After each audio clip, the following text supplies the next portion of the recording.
2018 रसिया Argentina का world cup खत्म हो चुका, लेकिन असल हार राउंड ऑफ 16 में नहीं हुई। वो हार सालों पहले शुरू हो चुकी थी। ब्राजील में सिर्फ 7 minute Argentina world cup champion बनने से दूर थी, लेकिन मारियो गोट्से के एक गोल ने अर्जेंटीना का सिर्फ वर्ल्ड कप नहीं छीना, उनका भरोसा भी छीन लिया था। सबको लगा ये बस एक सेट पिक है, अगली बार सब कुछ ठीक हो जाएगा। लेकिन फुटबॉल की कहानियां उम्मीद के हिसाब से नहीं चलती। 2015 में कोपा अमेरिका फाइनल, लेकिन फिर हार। एक साल बाद वही स्टेज, वही सपना और वही दर्द। 2 साल 2 फाइनल्स, दोनों बार खाली हाथ। लियोनेल मेसी को लगा शायद वो इंटरनेशनल फुटबॉल के लिए नहीं बने, इसलिए मेसी ने इंटरनेशनल फुटबॉल से रिटायरमेंट अनाउंस कर। Ya se terminó.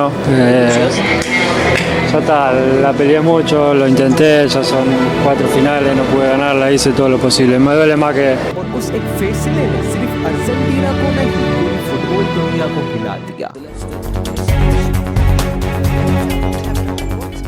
लेकिन मेसी वापस आया, लेकिन इस टाइम अर्जेंटीना वापस नहीं आई। कोच बदलते रहे, आइडियाज बदलते रहे, लेकिन प्रॉब्लम कभी नहीं बदली। टीम में टैलेंट की कमी नहीं थी, कमी थी एक डायरेक्शन की, एक आइडेंटिटी की, एक ऐसे लीडर की तो सिर्फ मैच नहीं पूरी टीम को बदल सके। फिर आया 2018 वर्ल्ड कप। क्रोएशिया के खिलाफ 3-0 की हार ने सब दिखा दिया कि प्रॉब्लम सिर्फ टैक्टिक्स की नहीं थी। टीम टूट चुकी थी, कॉन्फिडेंस टूट चुका था। और जब फ्रांस ने राउंड ऑफ 16 में अर्जेंटीना का सफर खत्म किया, एक बात बिल्कुल साफ थी, अर्जेंटीना को सिर्फ नया कोच नहीं चाहिए था, उन्हें खुद को दोबारा ढूंढना था। और फिर एफए ने एक ऐसा फैसला लिया जिसकी किसी ने उम्मीद नहीं की थी। ना कोई वर्ल्ड फेमस मैनेजर, ना कोई चैंपियंस लीग मैनेजर, ना कोई प्रूवन मास्टरमाइंड। उन्होंने जिम्मेदारी दी एक ऐसे आदमी को जिसने कभी सीनियर टीम को कोच ही नहीं किया था, लियोनेल स्कलोनी।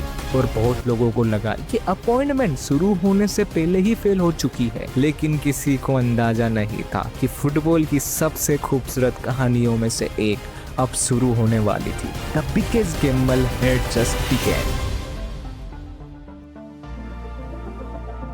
लियोनेल स्कलोनी के पास ना कोई मैजिकल टेक्टिक थे, ना कोई अनोखी फॉर्मेशन। उसके पास सिर्फ एक एक करके सही डिसीजन लेने की हिम्मत थी। और उसने रीबिल्डिंग की शुरुआत फुटबॉल से नहीं, इंसानों से की। जब दुनिया एक्सपीरियंस कोचेस की बात कर रही थी, स्कलोनी ने अपने आसपास उन लोगों को रखा जिन पर उसे भरोसा था। पाब्लो आइमार, वाल्टर सेमियोल, रोबर्टो आइला, मार्टियस मन्ना।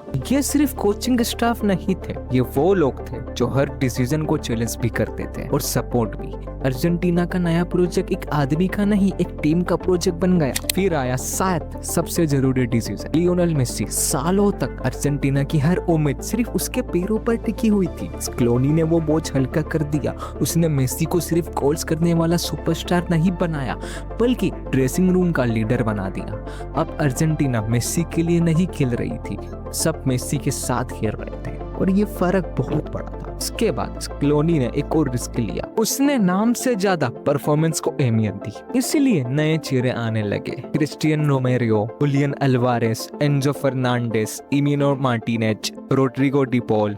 कुछ लोग इनएक्सपीरियंस थे, कुछ पर सवाल उठ रहे थे, लेकिन स्कलोनी के लिए सबसे ज्यादा जरूरी था कौन इस बैच के लिए सब कुछ देने को तैयार है। उसने सिर्फ प्लेयर्स नहीं चुने, उनसे उनके रोल्स भी डिफाइन किए। रोड्रिगो डी पॉल टीम का इंजन बना, Martinez last line of leaf बना, रोमेरियो डिफेंस की आवाज, और मेसी वो लीडर जिसके पीछे पूरी टीम खड़ी थी। और शायद पहली बार अर्जेंटीना को भी पता था वो किस तरह की टीम बनाना चाहती है। धीरे धीरे रिजल्ट आने लगे। पिच पर 11 अलग अलग स्टार्स नहीं, एक ही टीम नजर आने लगी। यही स्कलोनी की सबसे बड़ी जीत थी। लेकिन फुटबॉल में आइडियाज की असली कीमत तब पता चलती है जब प्रेशर अपने सबसे बड़े रूप में सामने खड़ा हो। और अब स्कलोनी का हर डिसीजन का इम्तिहान शुरू होने वाला था।